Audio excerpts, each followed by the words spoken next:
So I want to talk to you about the notion of cyclosporine and it being disparaged for topical steroid withdrawal as a therapy because it's not a delineated usage as approved by the FDA.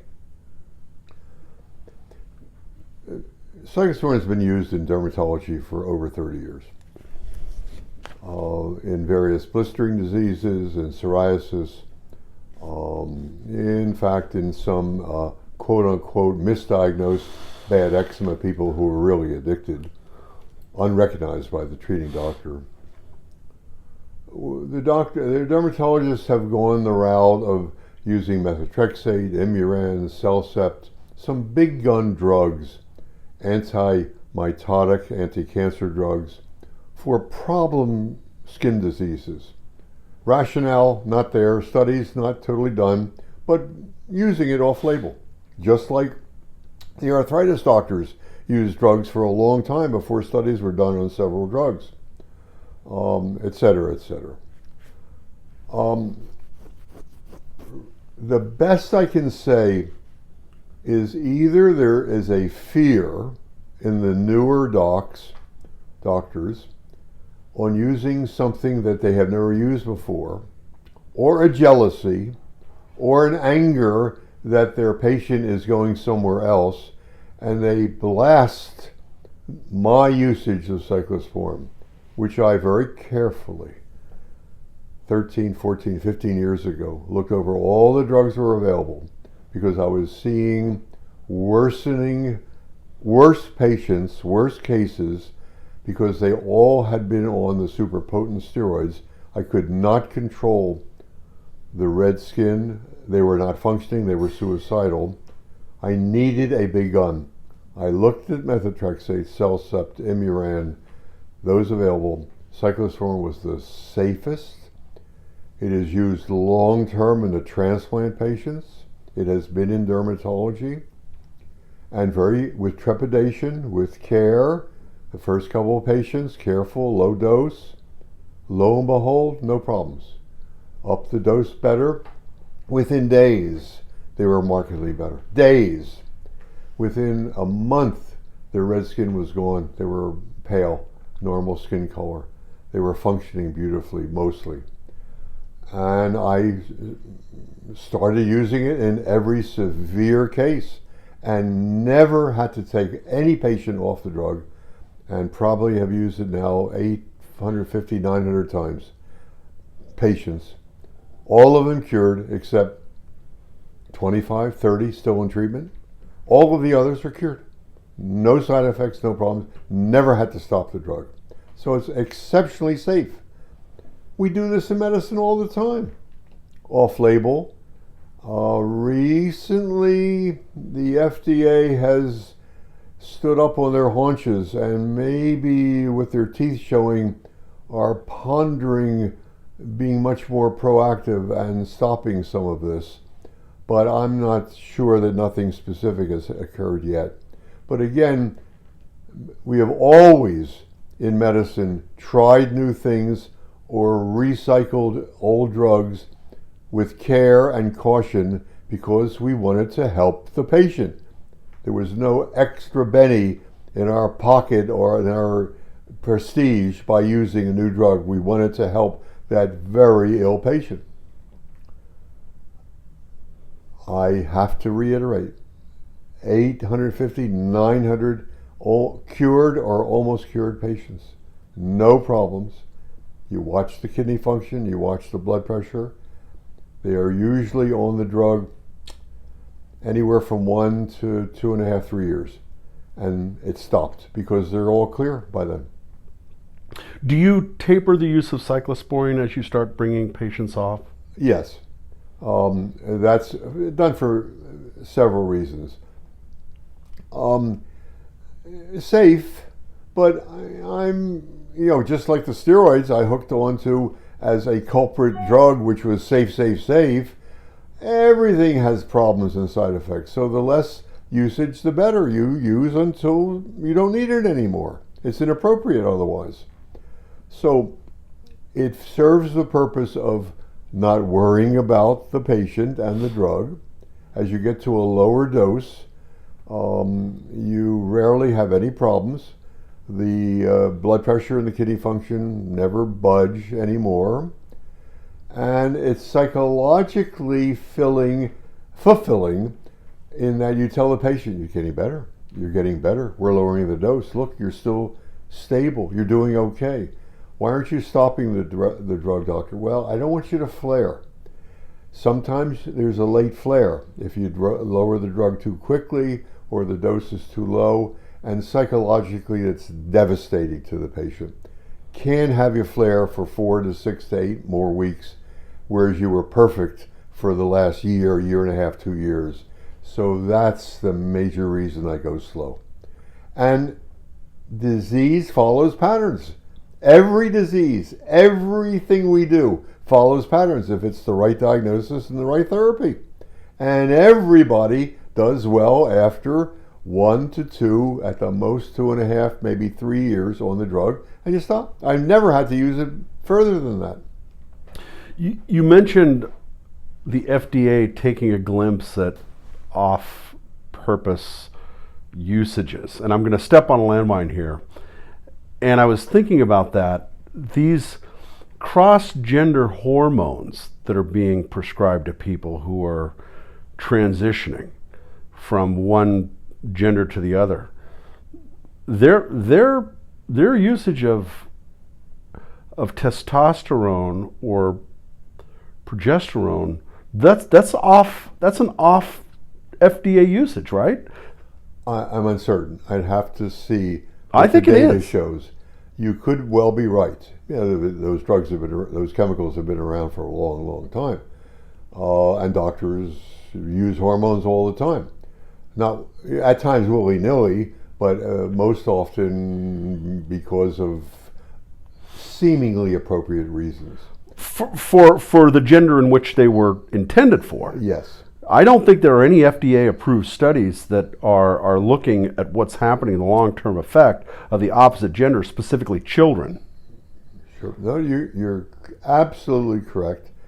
And it's so audacious and outrageous that I have to go along with you that if I was the FDA or any doctor criticizing, I would say, you're crazy to do this to a young person and have them on these drugs for the next 50 years. Who knows what the long-term side effect will be? Are the men going to get cancer of the breast if they're transforming into a woman? Are the women going to get other problems that testosterone causes in the liver or kidney or brain? Hair loss, hair growth. It's impossible to tell. A known side effect is sterilization, permanent sterilization. We know that. It's stated. When you start gender therapy, you're acknowledging that as part of the process, off usage.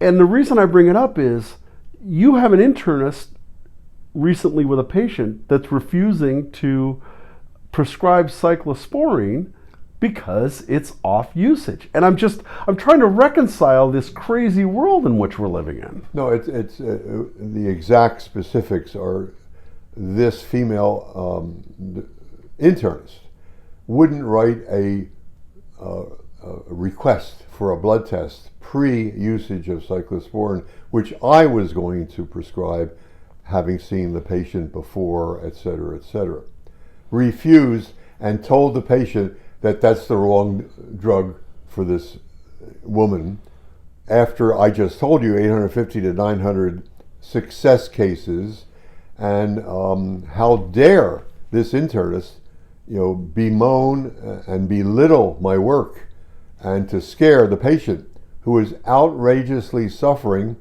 suicidal, depressed, hasn't had a good day in the last 2 years. And this is a saving medication for that kind of problem. And this internist has the audacity to do something like that without calling me or talking to me. All I asked for was a lab slip to get a blood test. We're back to standard of care. We're back to the definition of standard of care, and the misdiagnosis of chronic eczema and topical steroid addiction. You're the standard of care, and they just refuse to acknowledge it. I wish it was the standard of care. You know, I've talked with you philosophically off camera. The 5-10 emails I get every week, moaning and groaning, telling how they're suffering, how their 1-year-old child is suffering, how their 17-year-old daughter is suffering. We're calling suffering. They're so depressed and suicidal. They're begging for help, begging, because nobody in their area, and these are coming from all over the world, Scotland, Malaysia, Argentina, all over America, etc. All the doctors are doing the same, kicking these patients out of the office, telling them they have bad eczema and they must go on one of the newer drugs. And I always fear that there's some kickback going on also, pushing the drug, because there's been no study that's shown that any of the drugs have been curative. I think we've learned very, very unfortunately, because of the pandemic, that patients have to be responsible for their own care. And that really is the intent of these videos, is to inform patients of really what's going on here and how they are potentially being used as guinea pigs, so that they're walking into their dermatologist or their internist with questions. And those questions can be a litmus test of the type of care that they're going to receive. Well, soon, and probably not today, we won't have lots of time, but I'm going to dissect all the new drugs for you. There are 8 approved drugs. 6 for eczema, 2 for psoriasis, and they're going to 6 for eczema. Oh, I'm sorry, wrong word. 6 for the misdiagnosed patient called bad eczema. They're all steroid-addicted red skin syndrome patients addicted to steroids. My mistake.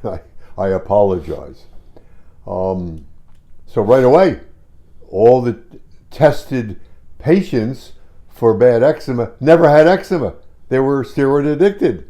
So, and this is not working for steroid addiction, any of the drugs, because it's the wrong diagnosis. See, I think that's the rebranding of Dr. Rapaport. I think it's not that these drugs don't not work for eczema. It's a different conversation, as you just pointed out. Well, you also have to be sane and logical living in our present society, and most of us know what's going on with advertising, with TV, with everything. We've been inured to this for all of our lives. Why are there so many ads for these drugs? Why are there 6 or 8 new ones? Is this a scourge? Are there millions upon millions of people? Are the drug companies going to make a fortune, and that's why they're all on the 6 o'clock news advertising? What's going on here? There's no disease that I know of that has so many new drugs that have been looked at, guinea pig tested, and approved by the FDA inappropriately, because we'll go into the tests. They were terrible. The studies were outrageously terrible. They would never have been approved ever 20, 30, 40 years ago. Poor studies showing nothing. A little help an itch, a little better sleep, all subjective, nothing objective.